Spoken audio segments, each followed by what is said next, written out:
Hello friends, welcome to my channel. Kaveri ji अपने कमरे में बैठी रामायण का पाठ पढ़ रही थी।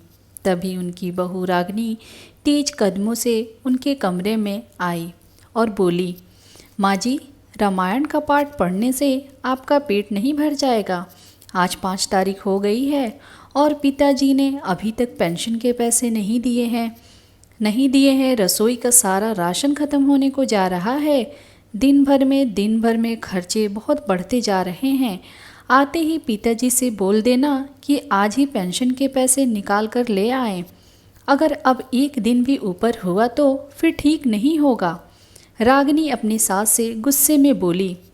कावेरी जी बोली, बहू, इस बार तुम लोगों को पेंशन नहीं मिलेगी, क्योंकि इस बार मैं और तुम्हारे ससुर जी घूमने के लिए जा रहे हैं और तुम्हारे ससुर जी ने तो टिकट भी करवा ली है। तो अब की बार तो हम पेंशन के पैसे तुम लोगों को नहीं दे पाएंगे। कावेरी जी की बात सुनकर बहू का गुस्सा और भी 7वें आसमान पर पहुंच गया और वह कावेरी से चिल्लाते हुए बोली, क्या कहा तुमने? ज़रा फिर से कहना। तुम लोग घूमने जाओगे? शर्म नहीं आएगी बुढ़ापे में घूमते हुए? इस उम्र में बड़ा मज़ा आ रहा है घूमने में। अपनी उम्र की नहीं देखी, हड्डियों में जान बची है और बात करते हैं। कोई ज़रूरी नहीं है कहीं घूमने जाने की। चुपचाप से घर के कोने में पड़े रहो और जैसा हम कहें वैसा करो। बड़े आए घूमने वाले, आने दो आज आपके बेटे को। उनसे भी बताऊंगी तुम्हारी करतूतों के बारे में। बुढ़ापे में कैसे गुल खिला रहे हो तुम दोनों, बुढ़े बुढ़िया। रागिनी कावेरी जी पर जोर जोर से चिल्ला रही थी। कावेरी जी चुपचाप बहू की बेटी बातों को सुनती जा रही थी, क्योंकि घर में बहू का राज चलता था। कावेरी जी के पति उमाकांत, जो सरकारी नौकरी से रिटायर्ड हैं और हर महीने मिलने वाले पेंशन के पैसे अपनी बहू को देते हैं। बहू संयुक्त राष्ट्र पैसे को अपने हिसाब से खर्च करती है, जितना कहाँ जहाँ पे खर्च करना है, यहाँ तक कि जिसके पैसे हैं उसको भी कितना खर्च करने के लिए देना है वही तय करती थी। ससुर के पैसे देती है और कावेरी जी को कुछ खरीदना होने का मन होता तब भी उमाकांत जी अपनी पत्नी को कुछ खरीद नहीं पाते थे। उनकी पेंशन के पैसे से 1 रुपया भी बहू उन्हें खर्च करने को नहीं देती है। उमाकांत और कावेरी जी घर को जोड़कर रखने वाले दंपति हैं। वह नहीं चाहते उनकी वजह से घर में किसी भी प्रकार का कलेश हो। वह बहू की जली कटी बातें सुनकर भी चुप रह जाते थे। एक बार उमाकांत जी ने अपनी पत्नी को 1000 रुपये की साड़ी लाकर दे दी। पेंशन में 1000 रुपये कम देखकर बहू आग बबूला हो गई और अपने ससुर जी से गुस्से में पूछा, अब की बार पेंशन में से 1000 रुपये कम क्यों हैं? बहू, मैंने तुम्हारी सास को करवा चौथ पर पहनने के लिए उसकी पसंद की साड़ी लाकर दी है। वो क्या है ना, कई सालों से उसने नई साड़ी नहीं खरीदी। जो तुम अपनी पुरानी साड़ी देती हो, बेचारी उसी से गुजारा करती है। इसीलिए मैंने सोचा इस करवा चौथ पर एक नई साड़ी उसके लिए खरीद लूं। क्या माँ जी 1000 रुपये की साड़ी पहनेंगी, वो भी बुढ़ापे में? हे भगवान, देखो तो सही, इन दोनों बुढ़े बुढ़ियों ने तो बिल्कुल शर्म की बेच खाई है। इतना भी नहीं पता कि शहर में छोटे बड़े कितने खर्चे होते हैं। पर आप लोगों को कैसे पता होगी, क्योंकि पूरी ज़िंदगी तो गांव में रहे हो। उसी दिन एक साड़ी पर बहू ने इतनी उमाकांत को बुरी बुरी सुनाई कि बेचारे दोनों दंपति ने 2-3 दिन तक खाना भी नहीं खाया। और बेचारी कावेरी जी बहू की यही सब बातें सोच सोच कर घबरा रही थी कि बहू ने एक साड़ी के ऊपर इतना हंगामा मचाया था और अब तो मेरे पति ने पेंशन के सारे पैसे ही अपने टिकट बुक करने में खर्च कर दिए हैं और कुछ पैसे अपने खर्चे के लिए अपने पास रख के लिए हैं। इस बार ना जाने बहू क्या करेगी। शाम को जैसे ही कावेरी जी का बेटा आकाश घर आया तो आते ही रागिनी ने फिर हंगामा मचा दिया। उसने पति को खूब अच्छे से सिखाया, सास ससुर के कमरे में भेज दिया। आकाश दंदनाता हुआ अपने माता पिता के कमरे में आया और चिल्लाते हुए बोला, बुढ़ापे में ज़मीन पर पैर नहीं टिक रहे हैं क्या आप लोगों को? मैं क्या सुन रहा हूँ? आप लोग घूमने का प्लान बना रहे हो, वो भी मुझसे बिना पूछे। इस महीने की 5 तारीख हो गई है और अभी तक आपने पेंशन के पैसे भी नहीं निकाले, रागिनी को भी नहीं दिए और सारे पैसे हमसे पूछे बिना खर्च कर दिए। अब इस महीने का राशन का खर्चा कौन चलाएगा? मैं तो अपने पैसों से आपको 2 रोटी भी नहीं दूंगा। आपको इस घर में रखूंगा भी नहीं अगर आपने पेंशन के पैसे मुझे नहीं दिए तो। आज उमाकांत जी ने भी गुस्से में और उन्हें भी सोच लिया था कि अब वह अपने बेटे बहू से दबकर नहीं रहेंगे, क्योंकि हमेशा वह बेटे बहू की बातों को सुनकर चुपचाप रह जाते थे, लेकिन आज वह चुप नहीं होंगे। ओ बेटा, हमारा घूमना तुम्हें दिखाई दे दिया पर अपना घूमना फिरना नहीं दिखाई दिया, जो हर रविवार तुम अपनी पत्नी को पिक्चर दिखाने ले जाते हो, बाहर से ही खाना खाकर आते हो। हम दोनों पत्नी पत्नी घर में ही दलिया खिचड़ी बनाकर खाते हैं, हमारे 2 रोटी से भी तुम्हें खर्च बढ़ जाते हैं, लेकिन तुम्हारे बाहर घूमने से, पिक्चर देखने से, बाहर का खाना खाने से खर्च नहीं पड़ता। अपने लिए तो खूब खर्च करते हो, भूल गए? अभी कुछ महीना पहले ही तुम और तुम्हारी पत्नी गोवा घूमकर आए हो। तुम दोनों और तुम्हारे दोनों बच्चे, 4 लोगों के हवाई जहाज के टिकट का कितना खर्चा आता है ये जानते भी हो तुम। हर 2-3 दिन में, महीने के अंदर मुंह उठाकर घूमने चल देते हो। क्या हमने तुम्हें कभी रोका?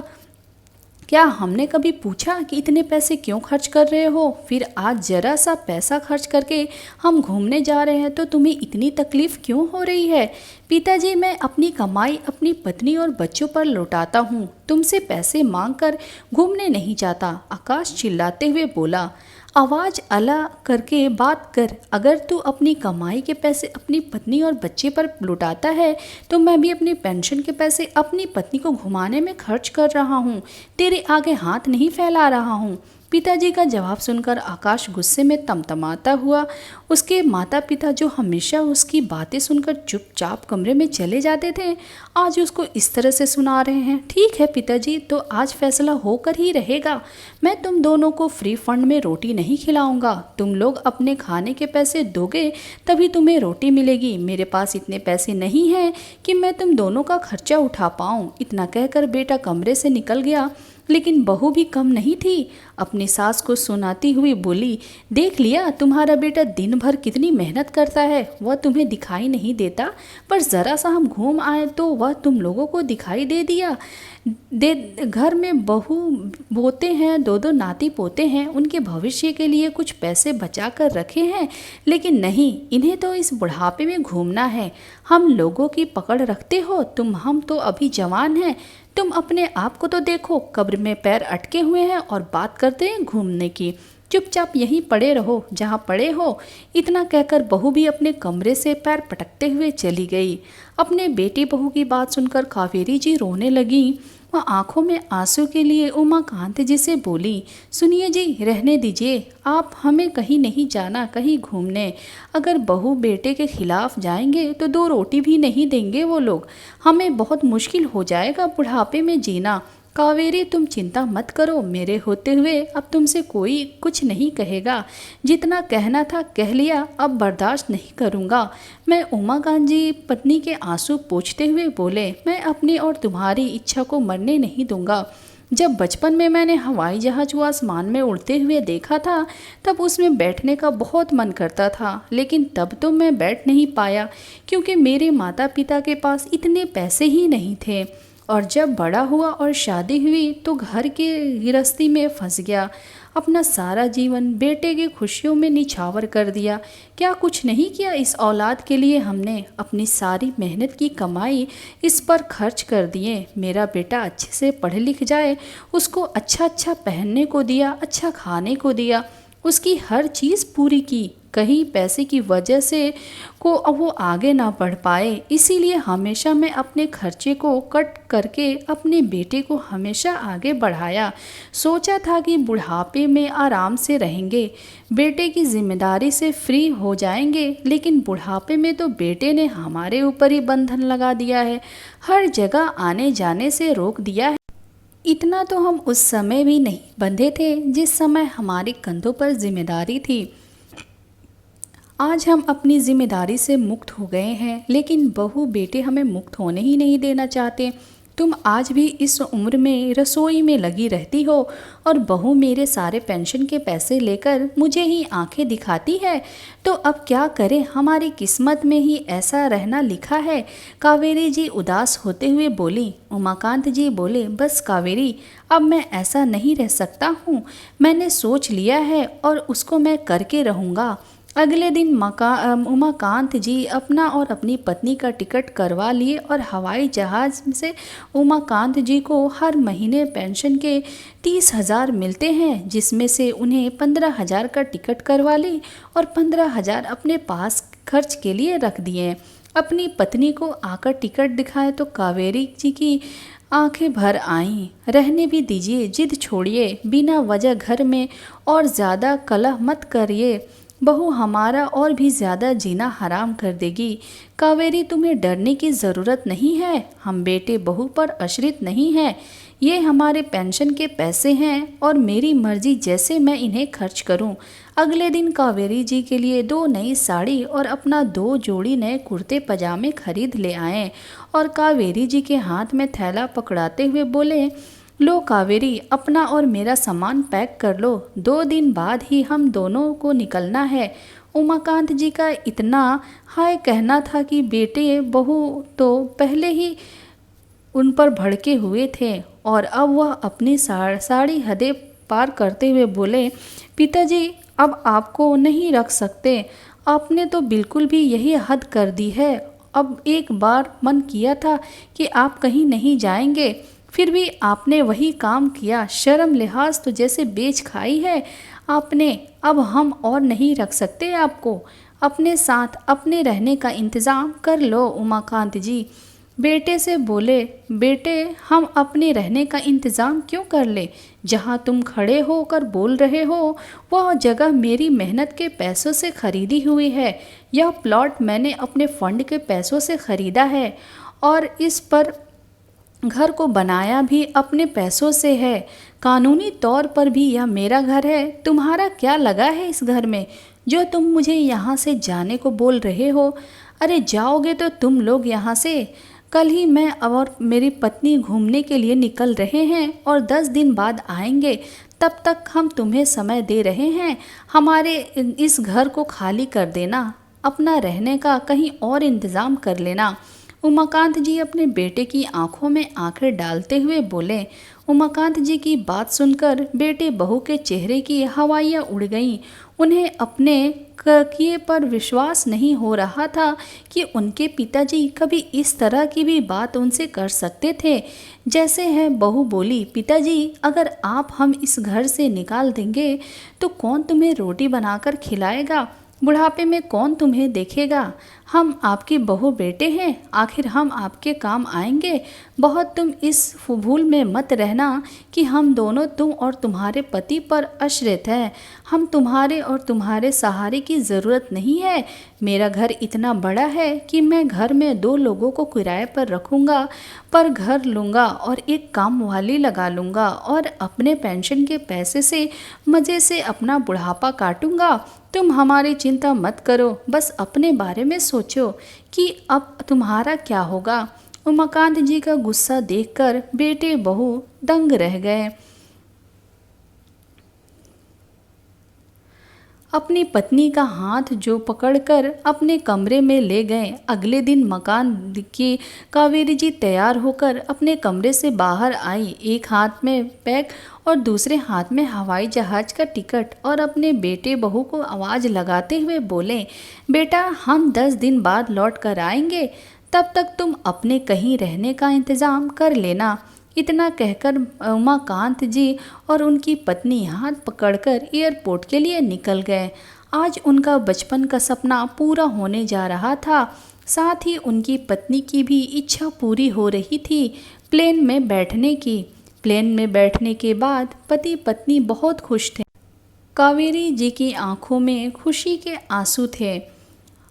उन्होंने कभी इतना अपने बारे में नहीं सोचा था कि वह कभी हवाई जहाज़ का सफ़र भी करेंगे। वह दोनों केदारनाथ पहुँचे, वहाँ महादेव जी के दर्शन किए और अपने आसपास की जगह घूमने की बुढ़ापे के सबसे अच्छे दिन एक दूसरे के साथ बहुत अच्छा समय बिताया। कावेरी तुम हो तो खुश होना, मैं बस तुम्हें हमेशा खुश देखना चाहता था। हम बूढ़े हो गए हैं तो क्या हमारे कुछ अरमान नहीं हैं? क्या हमारे बुढ़ापे के साथ साथ हमारी इच्छाएं और मन भी मर जाता है? क्या हमें अच्छा खाने की, घूमने की इच्छा नहीं रहती? कावेरी जी बोली, क्यों नहीं जी, सबको अपनी ज़िंदगी जीने का हक है, चाहे वह जवान हो या बूढ़ा हो। और वैसे भी बुढ़ापे में तो इंसान आदमी बिल्कुल बच्चा जैसा हो जाता है। लेकिन आजकल के बहू बेटे इस बात को समझने के लिए तैयार नहीं हैं। उन्हें सिर्फ अपनी खुशी से मतलब रहता है। माँ बाप के सुख दुख या उनकी इच्छा से उन्हें कोई लेना देना नहीं रहता है। बिल्कुल सही बोल रही हो कावेरी तुम। हमें तो टेंशन मिलती है, पेंशन मिलती है, तो आज हम अपनी पेंशन के दम पर अपने बच्चों के सामने बोल पाए हैं। लेकिन वो माँ बाप जो अपना सब कुछ अपने बच्चे पर लुटा देते हैं, अपने बुढ़ापे के लिए अपने पास कुछ नहीं रखते हैं, फिर भी बच्चे तो अपने माता पिता को एक एक चीज़ के लिए परेशान कर देते होंगे। बेचारे कैसे अपना बुढ़ापा काटते होंगे। मेरा तो यही कहना है कि इंसान जीते जी अपना सब कुछ अपने हाथ में रखे। अगर अपने हाथ में सब कुछ है तो समझो बुढ़ापा सुरक्षित है। अगर अपने पास कुछ भी नहीं है तो समझो बुढ़ापे में दुर्गति निश्चित है। आज अपनी पेंशन के दम पर ही हम हवाई जहाज़ का सफ़र कर रहे हैं, वरना हमारा बेटा केदारनाथ तो बहुत दूर की बात है, वह अपने पैसे से हमें मथुरा वृंदावन भी ना ले जाए। दोनों पति पत्नी ने अपने सुख दुख की खूब बातें की। 10 दिन बाद वह रुककर खूब अच्छे से दर्शन किए। जब 10 दिन बीत गए तो मकान कावेरी जी घर लौटे तो उन्हें देखते ही बेटे बहू ने दोनों माता पिता के जोड़े को पकड़ लिया और बोले, पिताजी हमें माफ़ कर दीजिए, हमसे गलती हो गई। अब हम कभी भी आप पर रोक टोक नहीं लगाएंगे, आपका जो मन करे वही करना। लेकिन हमें इस घर से बेघर मत कीजिए, हमें इस घर से मत निकालिए। पिछले 10 दिन से मैं कई घरों में जाकर तलाश की है। छोटे छोटे घरों का भी कम से कम 15,000 किराया है। आप ही सोचो, आपका बेटा अपना घर छोड़कर बाहर रहेगा तो कैसा लगेगा, लोग क्या कहेंगे। और बहू रागिनी भी कावेरी जी के आगे हाथ जोड़ते हुए बोली, माँ जी आप ही पिताजी को समझाइए ना कि अपना गुस्सा शांत कर ले। हम लोग अब आपको कुछ भी नहीं कहेंगे, आप सिर्फ 10,000 हाथ दूंगा, बाकी 20,000 अपने पास रखूंगा, क्योंकि मेरे और मेरी पत्नी के भी बुढ़ापे में खर्चे हैं और बार बार तुमसे पैसा मांगना मुझे अच्छा नहीं लगता। अपना पैसा तुमसे मांगो या मुझे मंजूर नहीं है। और हाँ, एक बात और, जब तक हम जिंदा हैं इस घर के मालिक हैं, हम दोनों पति पत्नी हैं, इसीलिए यहाँ सब कुछ हम दोनों के हिसाब से चलेगा। बेटा बहू हाथ जोड़ते हुए बोले, जी पिताजी आपको जैसा ठीक लगे आपको ऐसा ही करो। ये घर आपका है, आप ही इस घर के मालिक हैं, इसीलिए सब कुछ आपके ही हिसाब से होगा। यह वही बेटा बहू है जो 10 दिन पहले पिता से अकड़कर बात कर रहे थे, लेकिन आज उमाकांत जी के एक निर्णय से ही बेटे बहू की सारी अकड़ ढीली हो गई थी। दोस्तों, कभी कभी ज़िंदगी में कुछ निर्णय लेने पड़ते हैं, थोड़ा सा स्वार्थी भी बनना पड़ता है। और आज के इस कलयुग समय में ये बात पे बिल्कुल सच है कि अगर आपके पास पैसा है तो आपकी इज्जत और पूछ भी है, अगर पैसा नहीं है तो आपकी पूछ भी नहीं है और ना ही कोई इज्जत है। इसीलिए हमेशा अपने पास कुछ न कुछ बचा कर रखो, क्योंकि अपने पैसे के दम पर आप अपनी ज़िंदगी को इज्जत के साथ गुजार सकते हैं। तो दोस्तों, आपको ये कहानी कैसी लगी आप कमेंट्स में ज़रूर बताएं। और अगर आप मेरे चैनल पे नए हैं तो प्लीज़ मेरे चैनल को सब्सक्राइब करें और बेल आइकन को ऑल पे करना ना भूलें। Thank you.